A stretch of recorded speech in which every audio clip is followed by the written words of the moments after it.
哈嘍，大家好，這裡是全息森林，歡迎來到阿曼。歡迎來到我的第100國，阿曼。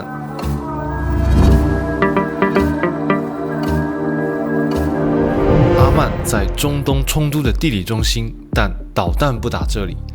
這個國家有着置身事外的平靜，在海灣6國當中存在感最低。免簽的阿曼有着阿拉伯半島多樣的自然和最棒的人文活人感。這次讓我們一起走進有深厚航海基因和東非靈魂的隱士之地——阿曼蘇丹國。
Hey bro， 面包。Hey bro， 歐良，看我，看這裡，看這裡。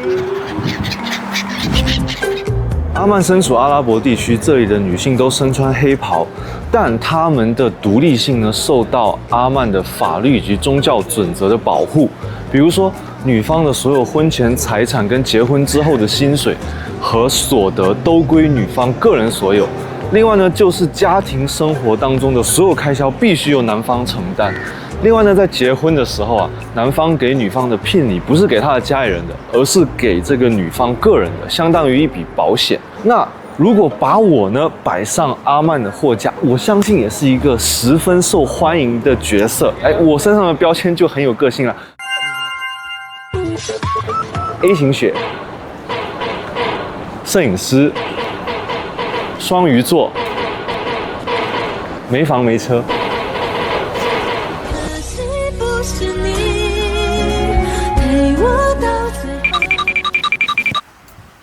雖然剛才是個玩笑，但在阿曼婚姻確實非常嚴肅，法律給結婚的女性在經濟上上了保險。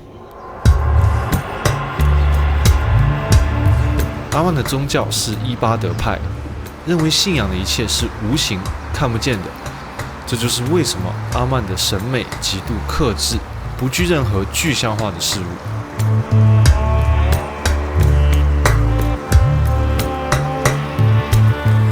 阿曼的克制首先體現在顏色上，這裡的法律規定，建築外牆必須是白色或米色，高度輕易不得超過清真寺的宣禮塔。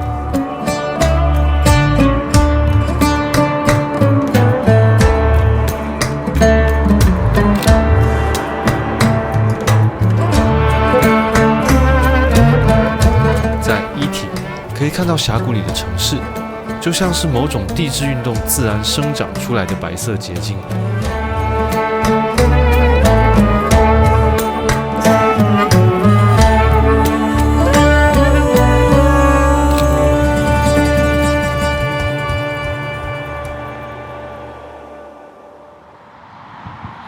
蘇丹卡布斯大清真寺是阿曼的地標。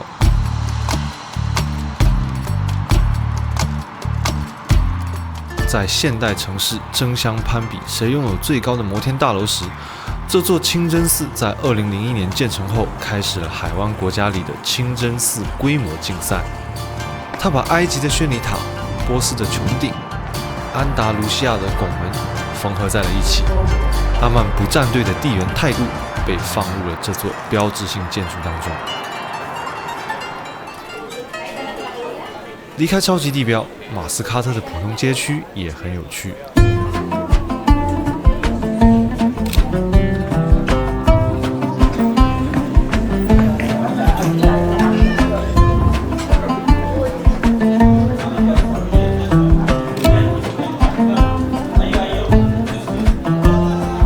在這裡的馬特拉集市只值得短暫停留。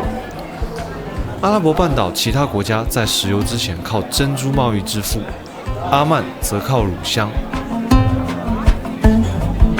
曾經它和等重的黃金一樣昂貴，乳香在如今的阿曼就像我們喜歡的線香一樣，作為空間氛圍和禮儀象徵。尼茲瓦的集市不只針對遊客，更是阿曼的生活寫實。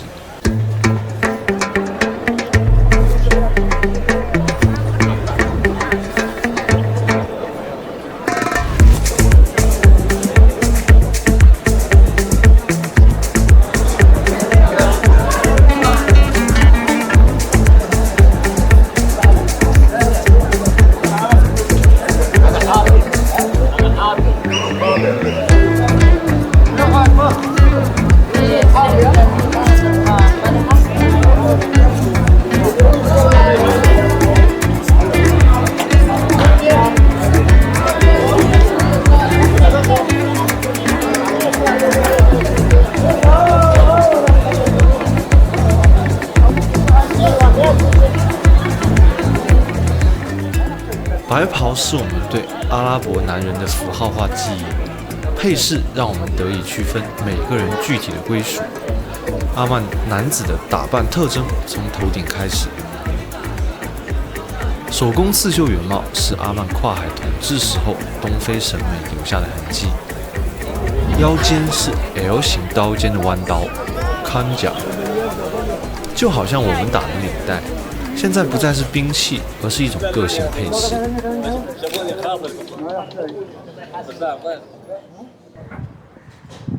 最有趣的玩意兒就是這個彎刀了。當然了，它裡面的刀應該不是彎的，哦，也是略帶一個翹尾的。但它這個刀套就都是這個靴子的形狀，很特別。比這個彎刀大很多的呢，還有這個配件啊。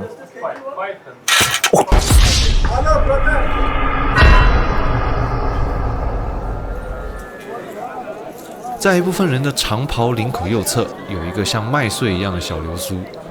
現在的我們大多噴香水於手腕和脖子，在阿曼，這個流蘇就是我們剛才看到乳香的散香石。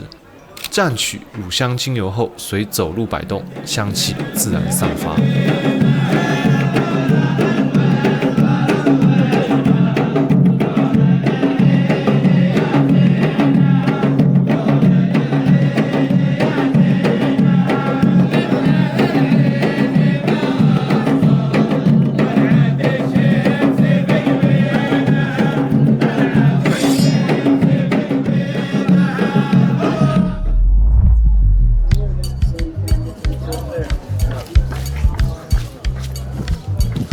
這個城堡的防禦工事也很有意思啊。以前的攻城、守城都特別簡單，底下呢有人從城門進來啊，就設計一些孔洞，往這邊倒這個燙燙的洗鍋水，然後或者是用石頭砸死他們。那如果他用火攻，那你就在這邊澆水啊，用水把他們撲滅。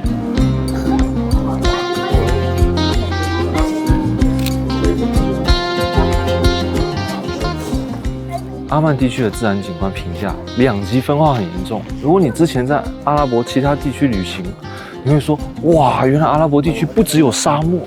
但你如果之前呢是從景色好的地方來，你會覺得哇，怎麼就只是這樣子？比如說我身後的這個百年遺跡，可能在很多人眼裡看起來呢，它就只是一個建築工地。但其實它的精髓在於啊，這邊展現的是以前阿曼的這個聰明的灌溉系統，法拉。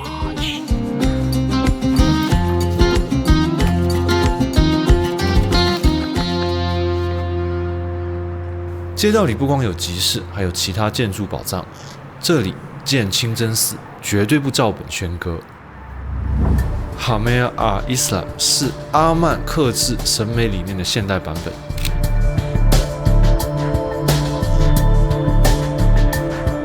沒有繁複的馬賽克，純白的主腦外觀搭配鋒利線條，阿拉伯書法直接雕刻進牆體，不同於我們習慣的阿拉伯世界有的繁複華麗、視覺轟炸。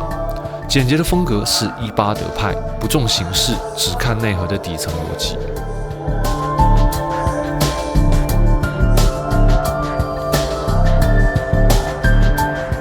而馬斯基阿布巴卡阿西迪克是我在阿曼最喜歡的清真寺，是真正本地風格的建築。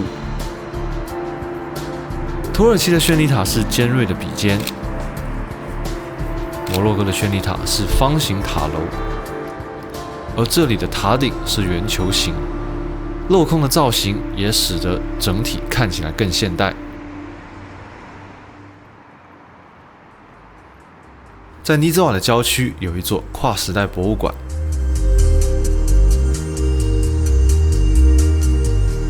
阿曼的審美內核幾百年並未改變，從宗教聖地到現代地標，複雜的曲線和繁複的結構不屬於這裡，鋒利的直線用以切割空間。伊巴德派的審美在阿拉伯世界裡表現得理性且克制。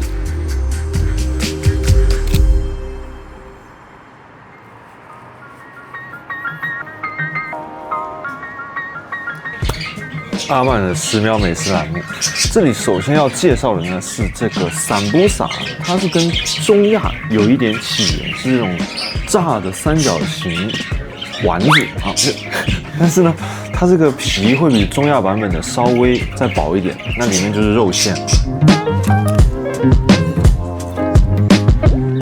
它的醬料味會比較重一點，有咖喱的味道，然後一般呢是配茶，因為它本身比較的油膩啊。皮呢也是用油炸過。那另外呢就是米什卡克 Mishkak， 那我選的呢是特色骆驼肉版本。这个可能在阿拉伯地区非常常見，但是這個醬就是阿曼特色的羅旺子醬，這裡什麼東西都要沾一點羅旺子醬。來嘗一口。骆駝肉呢很難嚼得動，然後會有一股膻味。好，那最值得推薦的就是這個新鮮的沙拉啊！我不打算這盤沙拉下手，因為它上面呢有一個新鮮生動的蛋白質正在移動。那邊的鳥別吵了。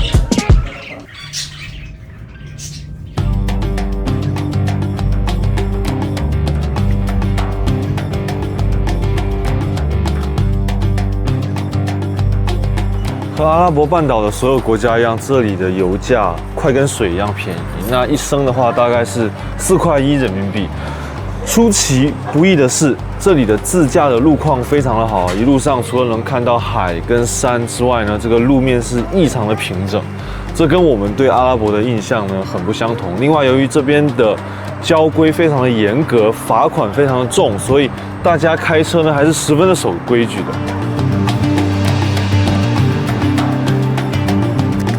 雖然油價很便宜啊，但是這裡的物價相對來說還是比較誇張的，尤其是對這個旅行者來說，住宿呢跟餐廳吃飯的價格比較貴。那看這裡貨幣的面額和他們的面值就能看出來，因為1塊錢里爾啊是非常非常的貴的。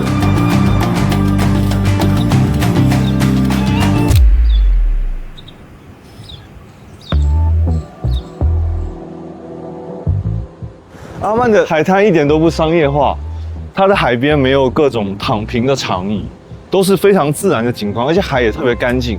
你看現在這個洞窟，它並不是筆心的心，它是心臟的心。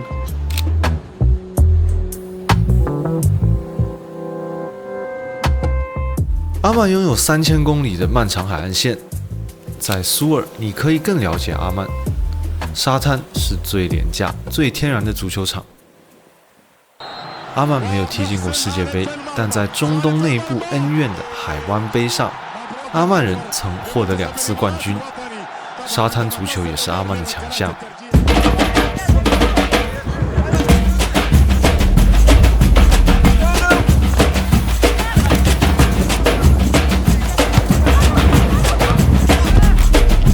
在蘇爾的海灘，人們對其他的休閒娛樂完全不感興趣，只對一件事情全心投入，那就是踢一場硬核的足球比賽。這裡沙灘的質地使它正好可以隨着每天的潮汐完成球場的 CD。第一天被踩亂的球場，第二天就可以恢復平整。那可以看出這裡人踢球的水平還是相當之高的。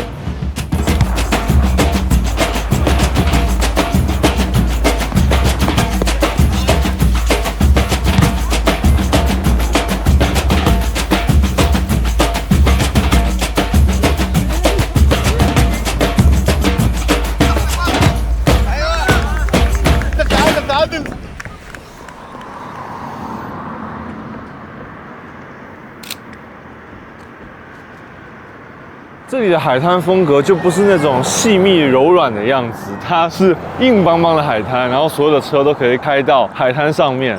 那另外呢，景觀也是非常的阿拉伯，有很多的船只在蘇爾這邊的淺灘擱淺。蘇爾曾經是航海重鎮。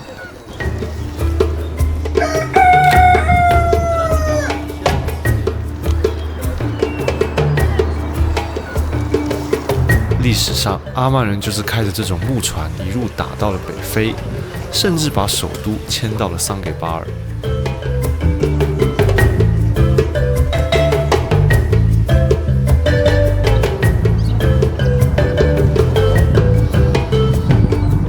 我们在橋上呢看到的帆船，很多是由蘇爾的這個木帆船造船廠的老師傅們手搓的。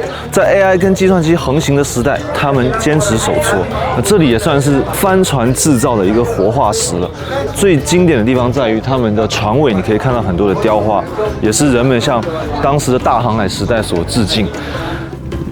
告訴我，你也是想當上海賊王的男人？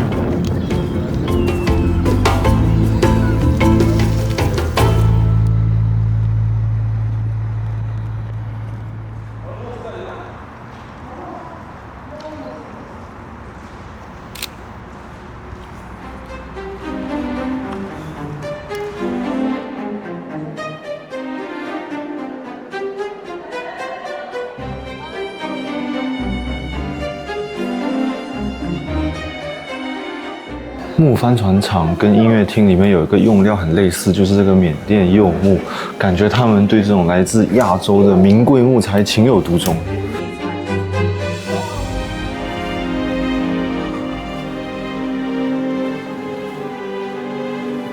這裡的音樂廳最帥的一點是，我覺得它的舞台縱深超級大。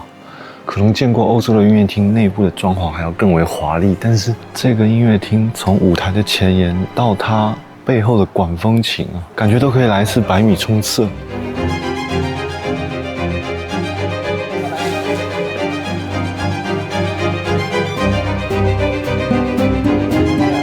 這個座椅最特別的，它前面有個屏幕，這是他們看演出的時候翻譯使用的。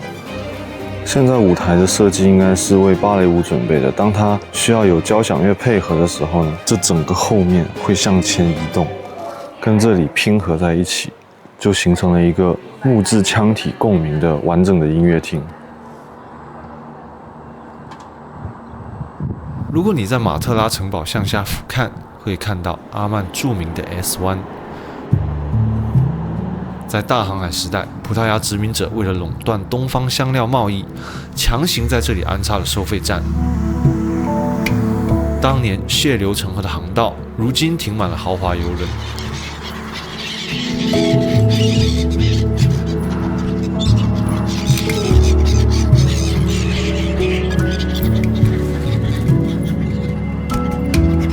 伊巴德派在刀劍之後務實的外交政策，為他們換來了當今的和平。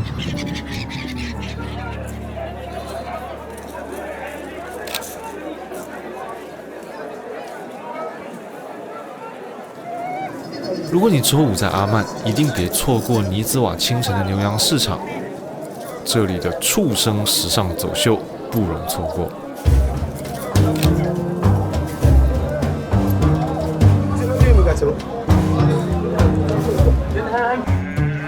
日出之前，賣家把自家的牛羊趕上皮卡，拉到市場，準備參與選秀。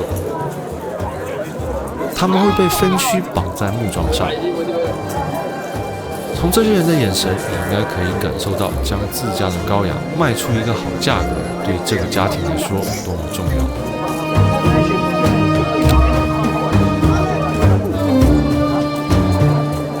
他們今天不是阿曼人，他們都是牛羊在線判官。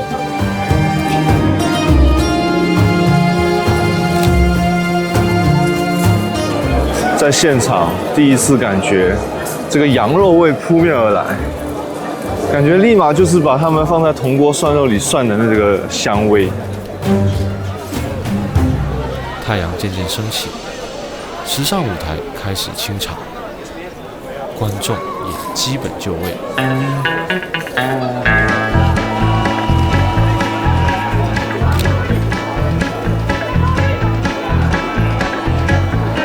賣家會牽着羊在圓形的土台上繞圈，買家則坐在外側或者站在外圍，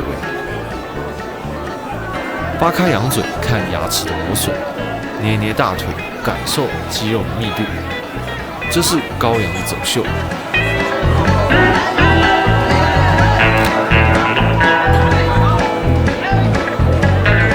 他們上台之前和灣位模特一樣匆忙狼狽。這些小羊現場交割，沒有期貨，所見即所得，現金交易，乾脆利落，不用合同，不用字據。表層的混亂沒有打破底層的秩序。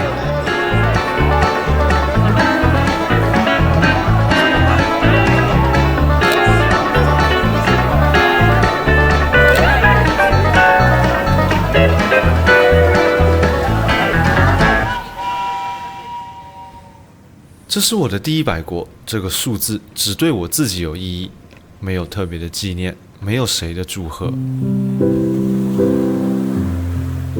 關於阿曼，我本以為能看到藍眼淚和小海龜，在海灘旁邊守了很久，卻什麼也沒看到。